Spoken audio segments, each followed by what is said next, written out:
Em 1515, entre as muralhas austeras e imponentes de Ávila, na Espanha, nasceu uma alma que se tornaria o maior mistério de amor por Jesus da história moderna, Teresa do Almodóvar. Desde a sua mais tenra infância, o nome de Jesus exercia nela uma fascinação que ultrapassava os limites da razão humana. Ao Tenos, em um jogo que já revelava o mistério profundo de sua vocação. Ela e o seu irmão Rodrigo fugiram de casa buscando as terras dos mouros, desejando nada menos que o martírio imediato por amor a Jesus. Eles queriam ser decapitados pelo nome de Jesus, clamando pela eternidade com uma coragem que assustava os adultos. Mas Jesus, em sua infinita e misteriosa sabedoria, tinha planos diferentes para a pequena Teresa. O martírio que ele reservava para ela não seria de sangue repentino, mas de uma vida inteira consumida como um holocausto de amor por Jesus.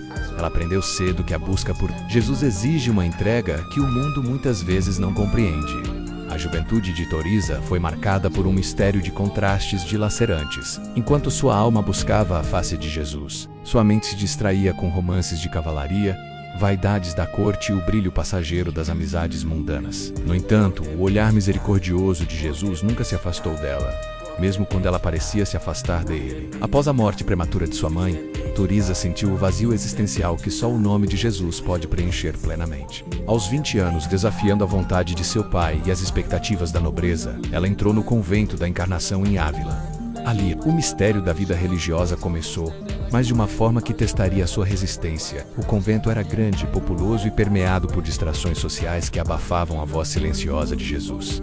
Teresa passou quase 20 anos vivendo uma fé morna, dividida entre as visitas no locutório e os momentos áridos de oração a Jesus.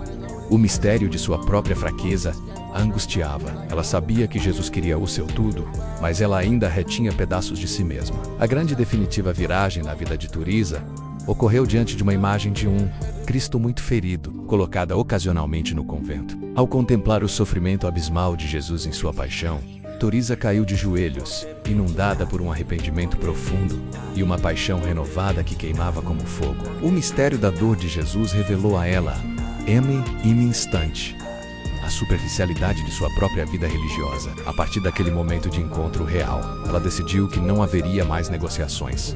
Ela pertenceria inteiramente a Jesus Cristo. Ela começou a experimentar visões e êxtases que desafiavam a lógica dos teólogos, sentindo a presença de Jesus como uma brasa que atravessava sua alma. O nome de Jesus tornou-se a sua única ciência e o seu único descanso. Ela percebeu, sob a luz de Jesus, que para servir ao seu Senhor com integridade, o Carmelo precisava retornar à sua austeridade original, longe do luxo e da mundanidade que sufocavam o espírito. Teresa sentiu o chamado urgente de Jesus para reformar a sua ordem, mas o mistério dessa missão trouxe consigo uma tempestade de perseguição e calúnia. Como uma simples freira, em uma época de suspeitas, poderia desafiar estruturas de séculos em nome de Jesus, seus confessores e irmãs a chamavam de louca, histérica ou enganada pelo demônio. Mas Teresa sabia, no centro de sua alma, que era a mão de Jesus quem a conduzia. Ela começou a sonhar com um pequeno convento onde a regra original fosse vivida com rigor absoluto, onde cada freira fosse uma esposa fiel e vigilante de Jesus, despojada de todo o supérfluo para possuir apenas a Jesus. O mistério da Castela das Almas estava começando a tomar forma em sua mente, inspirada pela luz incessante que emanava de Jesus. O primeiro passo dessa revolução silenciosa foi a fundação de São José em Ávila. Foi um combate espiritual e burocrático contra tudo e contra todos, mas a força de Jesus era o seu único e invencível sustento. Teresa provou que a fraqueza de uma mulher pode ser um instrumento eleito de Jesus para abalar os fundamentos da igreja e do mundo. Ela trocou as sedas pela estopa e os sapatos pelas sandálias, caminhando descalça e resoluta rumo ao coração de Jesus. O mistério de sua vocação estava agora selado pelo fogo. Ela seria a reformadora, a mulher que ensinaria ao mundo que só Jesus basta. Neste primeiro bloco vemos o nascimento de uma guerreira do espírito que, armada apenas com o amor de Jesus, estava pronta para incendiar a Espanha e a cristandade com a chama da contemplação.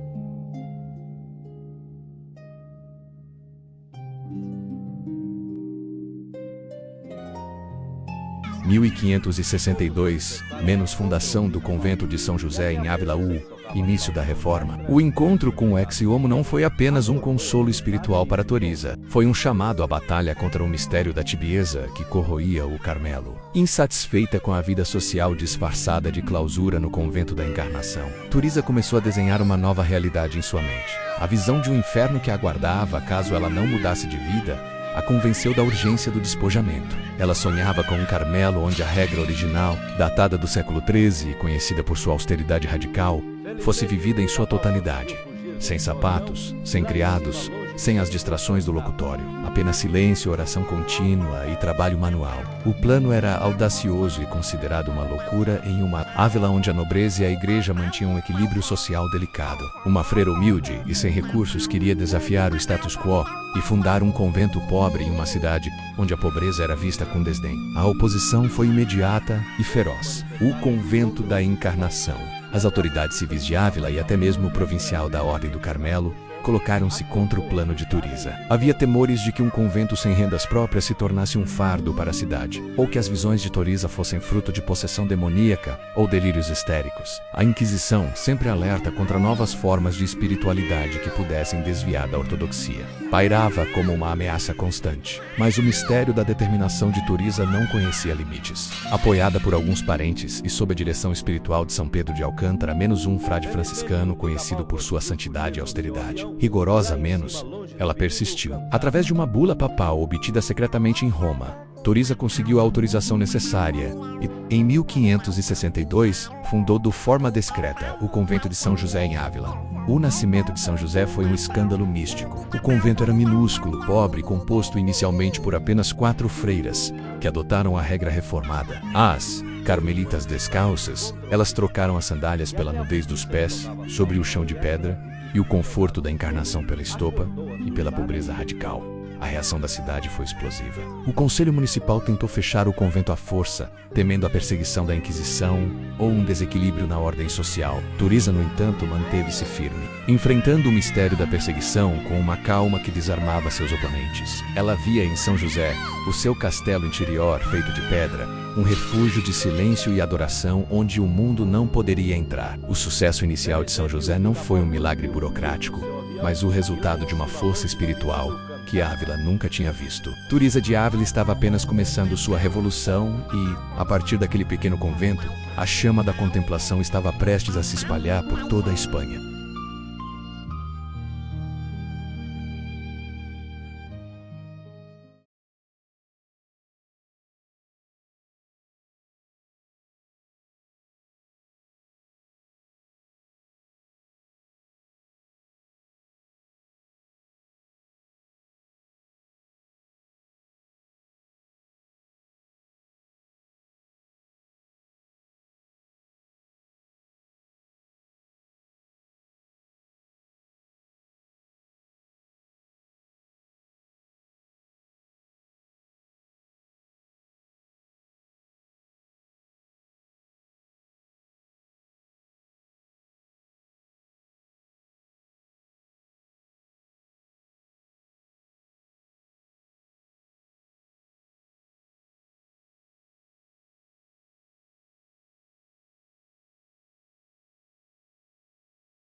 Já pensou como seria a vida de uma mulher que no século XVI desafiou convenções, reformou uma ordem religiosa inteira e escreveu alguns dos textos mais profundos sobre a vida espiritual? Hoje vamos mergulhar na história fascinante de Turiza de Ávila, uma mulher à frente do seu tempo, cuja jornada de fé e determinação continua a inspirar milhões de pessoas. Nascida em 1515 em Ávila, Espanha, Turiza de Cepeda Ajumada era uma jovem cheia de vida, carismática e, segundo ela mesma, um pouco vaidosa. Adorava ler romances de cavalaria e sonhava com aventuras. Mas aos 20 anos, algo mudou. Contra a vontade do pai, ela tomou uma decisão radical. entrar para o convento carmelita da Encarnação. No início, a vida no convento não era tão austera como se poderia imaginar. As freiras recebiam muitas visitas, tinham criadas e a disciplina era relativamente relaxada. Therese adaptou-se, mas sentia um vazio, uma inquietação que não a abandonava. Essa inquietação cresceu e após quase 20 anos de uma vida religiosa que ela considerava medíocre, Therese passou por uma profunda conversão. Diante de uma imagem de Cristo coberto de chagas, ela sentiu uma conexão tão forte que a sua vida mudou para sempre. A partir daí, ela começou a ter experiências místicas intensas, visões, êxtases, e o que ela descreveu como um diálogo interior com Deus. Essas experiências não eram apenas momentos de consolo, eram chamados à ação. Therese sentiu que precisava voltar às raízes da Ordem do Carmo, a uma vida de maior simplicidade, oração e pobreza. Assim nasceu a sua grande obra, a Reforma das Carmelitas Descalças. Imagine a coragem necessária. Numa época em que as mulheres tinham pouquíssima autonomia, ela enfrentou a desconfiança da igreja, a oposição de nobres e até mesmo de outras freiras. Viajou por toda a Espanha, muitas vezes em carroças desconfortáveis e por estradas perigosas, para fundar novos conventos. O primeiro, o convento de São José, em Ávila, foi estabelecido em 1562, e foi apenas o começo. Ao todo, ela fundou 17 conventos, criando comunidades baseadas na amizade, na igualdade e numa profunda vida de oração. Mas Therese não era apenas uma reformadora, era também uma escritora genial, para guiar as suas freiras e partilhar as suas experiências. Ela escreveu obras que se tornaram clássicos da literatura espiritual. Em O Livro da Vida, ela conta a sua autobiografia com uma sinceridade desarmante. Em O Caminho da Perfeição, oferece conselhos práticos para quem quer aprofundar a sua vida de oração. E a sua obra-prima, O Castelo Interior, é uma metáfora incrível da alma humana como um castelo de cristal com várias moradas, que exploramos à medida que nos aproximamos de Deus. O que torna os seus escritos tão especiais é a forma como ela fala da oração. Para Therese, rezar não era repetir fórmulas decoradas, era tratar de amizade, estando muitas vezes a sós com quem sabemos que nos ama. Uma conversa íntima, de coração para coração, com um amigo. Ela ensinava que qualquer pessoa, independentemente da sua condição, poderia alcançar essa união profunda. A sua teologia é prática, cheia de bom senso e de um profundo conhecimento da natureza humana. Therese de Ávila faleceu em 1582, mas o seu legado é imenso. Foi canonizada em 1622 e em 1970, o Papa Paulo VI concedeu-lhe um título raríssimo, especialmente para uma mulher da sua época, doutora da Igreja. Este título reconhece que os seus ensinamentos têm uma importância universal para todos os cristãos. Ela provou que a santidade não é algo distante ou inatingível, mas uma jornada de amor, coragem e perseverança. Uma mulher que encontrou a liberdade interior no meio de uma sociedade restritiva e nos ensinou que o maior castelo a ser explorado é a nossa própria alma. A vida de Therese mostra-nos que, com fé e determinação, uma única pessoa pode realmente mudar o mundo. A sua história é um convite para olharmos para dentro de nós, para cultivarmos a nossa própria amizade com o divino e para vivermos com mais propósito e coragem. Espero que tenham gostado de conhecer um pouco mais sobre esta mulher extraordinária. Se esta história o inspirou, deixe o seu like e partilhe este vídeo. E não se esqueça de se inscrever no canal para mais jornadas fascinantes como esta. Obrigado por assistir e até a próxima.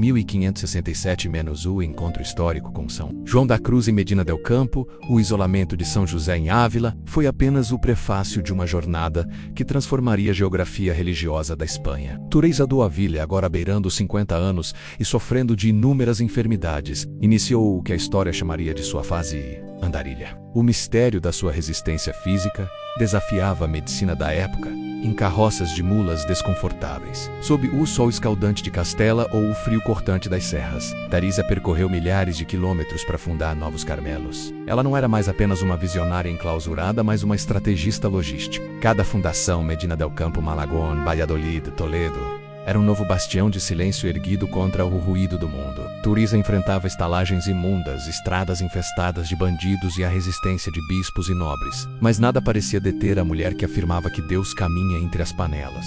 Foi em 1567, em Medina del Campo, que ocorreu o encontro que selaria o destino da reforma carmelita. O encontro entre Teresa e um jovem frade chamado João de São Machas, que mais tarde seria conhecido como São João da Cruz. O mistério dessa parceria reside na simetria de suas almas. João era pequeno. Em estatura menos, Teresa o chamava carinhosamente de seu meio frade. Mas um gigante na profundidade teológica e poética, João estava prestes a abandonar o Carmelo para se tornar cartugiço, buscando um silêncio ainda mais radical. Mas Teresa o convenceu de que o mistério da reforma precisava de um braço masculino.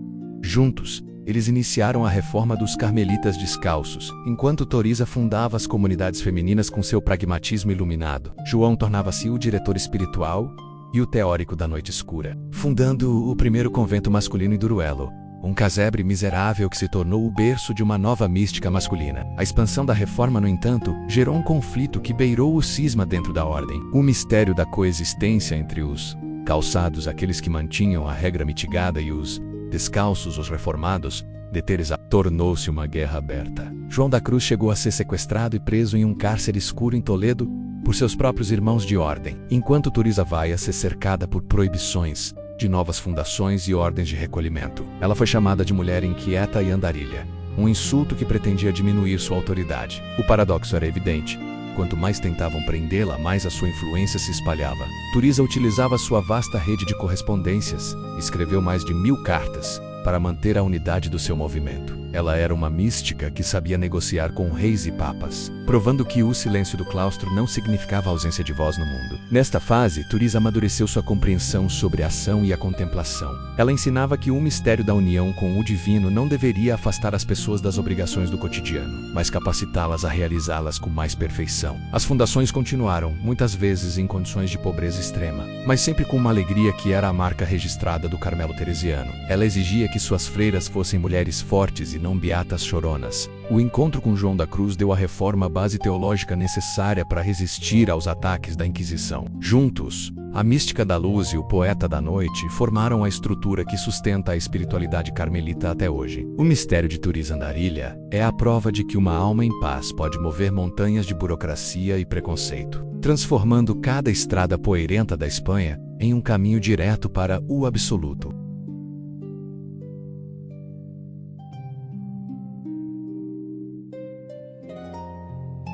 O ano de 1577 marcou o início da escrita daquela que seria a obra definitiva da mística ocidental. Enclausurada em Toledo, sob a pressão de uma saúde que se esvaía e a vigilância constante dos censores, Teresa de Ávila mergulhou nas profundezas de sua própria consciência para descrever o castelo interior. O mistério dessa obra reside na clareza com que uma mulher, sem formação acadêmica formal, sistematizou os estágios mais avançados da vida espiritual. Enquanto escrevia sobre a sétima morada, menos o lugar onde a alma se une definitivamente ao Criador, Teresa já vivia essa realidade. Ela não era mais apenas a andarilha que percorria as estradas de Castela. Ela era a arquiteta de uma cidade espiritual que abrigaria gerações de buscadores. O livro foi concluído em tempo recorde, como se as palavras fossem ditadas por uma força que transcendia o seu próprio intelecto, servindo como o testamento espiritual de uma vida consumida pelo desejo do absoluto. No entanto, o mistério dos seus anos finais não foi de repouso, mas de um último e doloroso combate. Em 1580, após anos de lutas burocráticas e perseguições, Teresa finalmente obteve a vitória pela qual tanto lutara: a autonomia dos carmelitas descalços. A separação definitiva dos calçados trouxe a paz jurídica, mas o corpo de Teresa já não tinha forças para celebrar. Ela continuou a fundar conventos até o limite de suas capacidades, mesmo quando precisava ser carregada. Em setembro de 1582, exausta após a fundação em Burgos, ela tentou retornar à sua amada Ávila, mas o mistério da providência a deteve em Alba de Tormes. Teresa estava gravemente doente, sofrendo de hemorragias e uma fadiga extrema que indicava que o castelo de sua alma estava prestes a abrir as portas definitivas. Os relatos de suas últimas horas em Alba de Tormes são de uma serenidade arrebatadora. No dia 4 de outubro de 1582, cercada por suas freiras e com um olhar fixo no crucifixo, Teresa pronunciou as palavras que resumiam sua trajetória.